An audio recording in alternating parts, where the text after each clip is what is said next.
I always cry before I fight. You did? Always cry before you Yeah. fight? What were you crying about? I don't know. That's just who I am.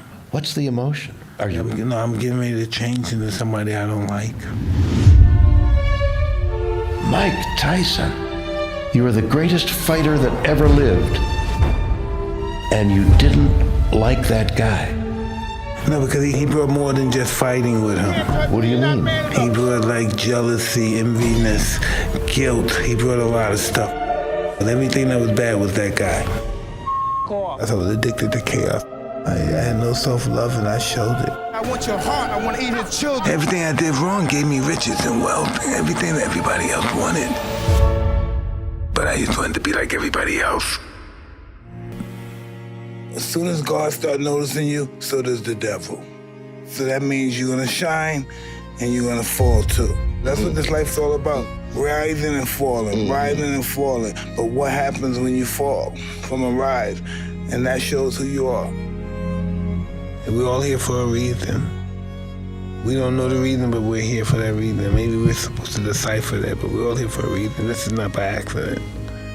You really ask yourself, why am I here? Who am I? Where have you come from? Why are you here? What is your purpose? Why do you think you're here? Why do I think I'm here? To understand the world before I die. To be lucky to understand it and be conscious of it before I die.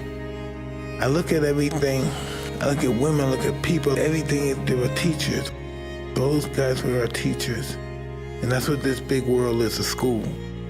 It's where we live in one big school. And all of our encounters are classes. Imagine how many classes we endure in this life. That's all we talked about, success. Beating everybody. Having all the women, having all the cars, our planes, boats, everything we wanted. That's how we lived our life, and we had nothing. We lived thinking that we were great all day. All day, every day, we were great. Sometimes my whole life I thought I was the god of the savages. Look where I came from. I felt sorry for myself. Had chips on my shoulder because I was always poor. I was uneducated. I'm a monster. Watch me reign and all that stuff. And I found out I'm a little scary boy. I'm not no tough guy. I live fear. I am from Brownsville, Brooklyn. I'm what fear looks like. Look at me. If you think anybody's afraid of me, I'm probably 1,000 times more afraid of them than they are of me. That's why I'm more aggressive than they are. My whole life is fear-based. I'm afraid of my mother's boyfriend. I'm afraid of the guys outside. That's why once I got involved with Cuz, I was a young boy, but once he spoke with me every night about discipline and character. You have to be disciplined. Discipline is doing what you hate to do, but do it like you love it. No, nobody physically will ever fuck with me again. He taught me to become the greatest fighter in the world. And he made me this fighter. He made you into this. I still don't understand that to this day. He's my boy. He's with me. And for that reason, I just accept him that way. All he did was sell me dreams. He was telling me wonderful things, what we're going to accomplish and who we're going to be and how we're going to help people, what we're going to do. And you're the greatest fighter God created. He put that fire in me. Everything about his life was about me. And so I never had a father, but I know what it's like to want to make a father happy.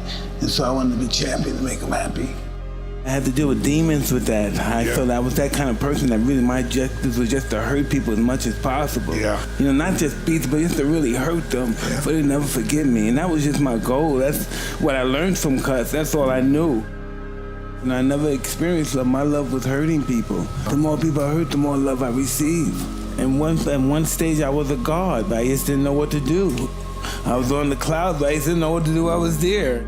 I got sucked into all my vices. Women, drinking, parties, spending, and it just took a toll on me. It took a toll on my self-esteem, took a toll on my whole barometer, so to speak. That guy had to die. That guy had to no longer exist in my life in order for me to survive in the new world. And the guy you were. Yeah. The guy from the past could no longer project anything kindly to my future. Yeah. So he had to die, and I had to be a different person. There's so much power in humbleness. But I know the power of humbleness now. How did you learn that? I have to lose everything. And it's not about me, you know. The world's bigger than me. I learned gratitude. This is what I learned from life kicking my ass. I learned gratitude. Gratitude. We don't know how to be kind to us. I thought being kind to myself was, you know, I had a girl and buying a bunch of cars and planes and stuff in the house. I thought that was being nice to myself. Being nice to myself was just being grateful for what I had and not wanting anymore. I didn't know happiness was in between my brain. I didn't know that. I thought happiness was things. You know, it's all about peace and love when it comes down to the situation. It all comes to peace and love. My whole life I was taught it was about ferocity, viciousness, fear, inflicting and stuff. And all my life I found that that was a lie. And I found that it was all about being humble and, you know, subservient and giving to people and loving people and forgiving people for mistakes and shit. And coming to grips with that is just overwhelming, you know. Sometimes I cry a lot because I've been living a life that was wrong all these years. I felt all the pain I ever caused somebody, all the pain I ever caused people in my journey in this world. I had felt the pain. I couldn't apologize enough. You know, sometimes it's hard to say to yourself, you know, I don't like myself, but I don't know how to change. We don't want to look and face who we are. We live a life trying to hide who we are, have our secrets, instead of trying to live open. That's the reason that we have mates and get married, because we can't live with ourselves, not by ourselves, but with ourselves. People say we can't live alone. No, we can't live with ourselves. Most of us never experienced just being with ourselves and our thoughts and our past. Sometimes your childhood can make you the person that you are. It can make you a success. It can make you a failure. Depends on how you plan to use it. It's just what we do here and what we leave behind our journey is really what counts.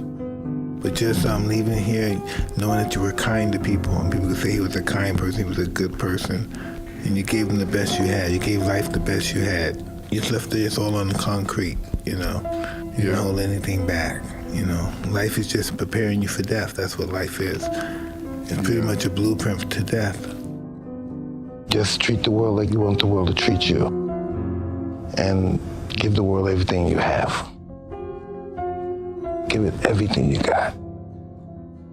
I'm aware that a lot of people listen to me and watch me and may look up to me and think I'm a certain kind of guy, I'm a good guy, but they have to understand that I'm not worthy of praise.